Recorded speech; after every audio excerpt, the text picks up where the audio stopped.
చప్పట్లతో వేదిక మీదకి ఇన్వైట్ చేయవలసిందిగా రిక్వెస్ట్ చేస్తున్నాం. Hari, can we have you on the stage please. Dress అదిరింది, స్టైల్ అదిరింది. ఇప్పుడు ఏం మాట్లాడుతుంది సినిమా గురించి వినడానికి eagerly waiting. Over to you Hariteja. Thank you my dear friend Vindhya. Hello everybody, good evening. So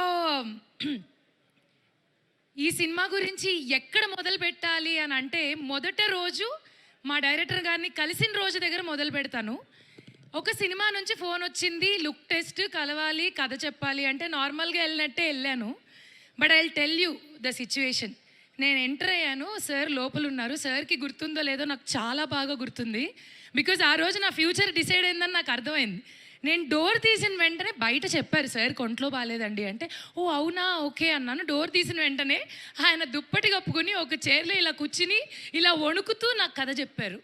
so నేను ఆ రోజు అసలు షాక్ అయ్యా. జనరలీ ఎవరైనా ఒంట్లో బాగాలేకపోతే రేపు కలుద్దాం, ఎల్లుండి కలుద్దాం అంటారు. నాకు అక్కడ అర్థమైంది, ఓకే ఇదేదో లిటిల్ బిట్ కష్ట మూమెంట్ అని చెప్పి. అక్కడ మొదలైన తర్వాత చాలా జరిగాయి. ఈ సినిమాలో నాకు ఒక మంచి బరువు ఉన్న పాత్రని ఇచ్చారు, కానీ మనం కొంచెం బరువు ఉంటాం కదా. సో అది దిగడానికి రకరకాల కష్టాలు పడాల్సి వచ్చింది. కష్టాలు లైక్ డే 1 షూట్ వెళ్ళాను. ఆల్రెడీ 5 రోజుల ముందే ఫోన్ చేశారు, మేడం 5 రోజుల్లో షూట్ ఉంది కదా. అవును సార్ ఉంది సార్. అంతా రెడీ అంటే, ఓ రెడీ అంటే ఏంటి, పార్లర్కి వెళ్ళి నెయిల్స్ చేసుకోవడం కాదు, మీరు రేపటి నుంచి తిండి మానేయాలి మేడం, ఉపవాసం, మీరు జ్యూసెస్ మీద ఉండండి అండ్ నిద్ర కూడా మానేయాలి. సార్ షూటింగ్కి బతుకుంటానంటారా పోతానంటారా? మన షూటింగ్ హాస్పిటల్లోనే మేడం, ఏదైనా జరిగిన పక్కన అన్నీ ఉంటే రెడీగా, you don't have to worry. ఇవన్నీ చేసి సెట్టుకొచ్చినా కూడా ఆయనకు అనుమానమే, ఈ పిల్ల ఏదో చేసింది, పడుకుంది లేదా గ్యాప్లో ఏదో ఒకటి తినేసింది అని. అందుకని ఏం చేశారు, లేదు madam something is definitely wrong అని ఆ గ్రౌండ్ అంతా వాకింగ్ చేయించారు. ఇందులో క్యూట్ థింగ్ ఏంటంటే నాతో ఆయన కూడా నడిచారు.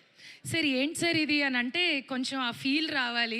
మీరు మోస్ట్లీ నన్ను సినిమాలో గుర్తుపట్టకపోవచ్చు, ఎందుకంటే something totally different from what have played these many days. But what ever it is, ఎంత కష్టపడ్డాం, ఏం చేసాం, ఇవన్నీ పక్కన పెడితే ఆ ఎండ్ రిజల్ట్ ఉంటుంది కదా, కష్టం తర్వాత వచ్చే ఆ సుఖం చాలా బాగుంటుంది. సో నేనైతే మాత్రం ప్రతి షాట్లో అలాగే ఫీల్ అయ్యేదాన్ని. నేను చాలా నేర్చుకున్నాను యాక్చువల్లీ. కష్టపడి పనిచేయడం అనేది ఏంటనేది నిజంగా ఈ సినిమాలో నేర్చుకున్నాను. అంటే నాకు కష్టపడి పనిచేయడం రాదని కాదు, వచ్చు.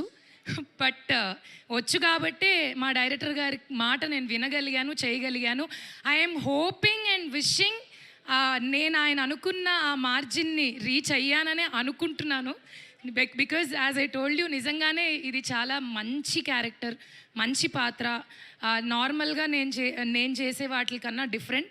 And coming to Sri Venkateswara creations, చాలా హిట్ సినిమాలు నాకు ఇచ్చింది, నాకెంతో పేరునిచ్చింది, గౌరవాన్ని ఇచ్చింది. I'm so grateful. అగైన్ మళ్ళీ ఒక చిన్న గ్యాప్ తర్వాత ఇందులో మళ్ళీ చేయడం అండ్ వర్కింగ్ విత్ లయా గారు. సో ఫస్ట్ డేనే it was so beautiful. Laya గారు మళ్ళీ వచ్చారు అమెరికా నుంచి, మళ్ళీ మా తెలుగులో వర్క్ చేస్తున్నారు అంటే it's like happy news for us. Great fan of you ma'am, ఎప్పటి నుంచో.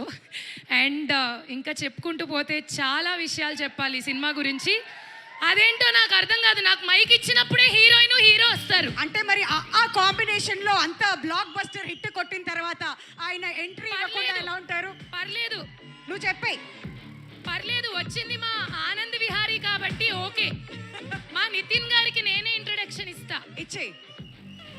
నాతో పాటు ఆలో కలిసి పనిచేసిన మా హీరో నితిన్ గారికి స్పీచ్ కంటిన్యూ చేయొచ్చు. అలా ఆ విధంగా ఆతో మొదలైన మా ప్రయాణం ఇలా ఇలా ఇలా గ్యాప్ లేకుండా సాగుతూ ఇక్కడ దాకా వచ్చినందుకు చాలా సంతోషంగా ఉంది.